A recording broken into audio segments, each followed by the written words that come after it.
ఈసారి వర్షాలపై ఎల్నినో ప్రభావం ఉంటుంది అనే ప్రచారంతో తెలంగాణ ప్రభుత్వం అప్రమత్తమవుతోంది. రైతుల్ని అలర్ట్ చేస్తోంది. రైతుల కోసం ప్రత్యేక వీడియో రిలీజ్ చేసింది. వర్షాలపై ఎల్నినో ఎఫెక్ట్ చూపించే అవకాశం ఉండడంతో ఎక్కువ నీటితో పండే పంటల్ని నిలిపేసి తక్కువ నీటితో పండే పంటలు పండించాలి అని రైతులకు విజ్ఞప్తి చేస్తోంది. వరి, మొక్కజొన్న లాంటి పంటలు మానేసి మినుము, జొన్న, పెసర, కంది పంటలతో పాటుగా కూరగాయల సాగుకు కూడా ఎక్కువ అవకాశం ఇవ్వాలని తెలంగాణ ప్రభుత్వం కోరుతోంది. ఆగే ఈ వానాకాలం ఏం పంట వేస్తున్నావే? 3 ఎకరాలు మొక్కజొన్న వేస్తా, 2 ఎకరాలు వరి వేస్తా. ఈసారి ఇట్లా పంటలు వేస్తే తర్వాత నువ్వే పరేషాన్ అవుతావు. నీళ్ళ పరేషాన్ అవడానికి ఏముందా మళ్ళా? గదేదో దిక్కుమాలనా ఎల్నినో అంట. ఈసారి వర్షాలు కూడా దాని వల్ల తక్కువ పడతాయంట.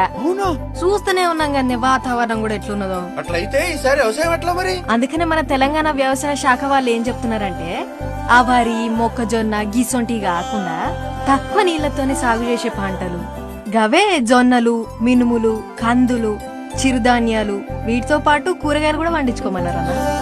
ఎక్కువ నీళ్ళు అవసరమయ్యే పంటలు వేసి తర్వాత కన్నీళ్లు పెట్టుకునే బదులు తక్కువ నీటితో పండించేవి పెసర్లు, కందులు, మినుములు ఆ పంటలనే వేద్దాం. అది గది లెక్క. మన తెలంగాణ ప్రభుత్వం వ్యవసాయ శాఖ చెప్పిందంటే మన మంచి కోసమే.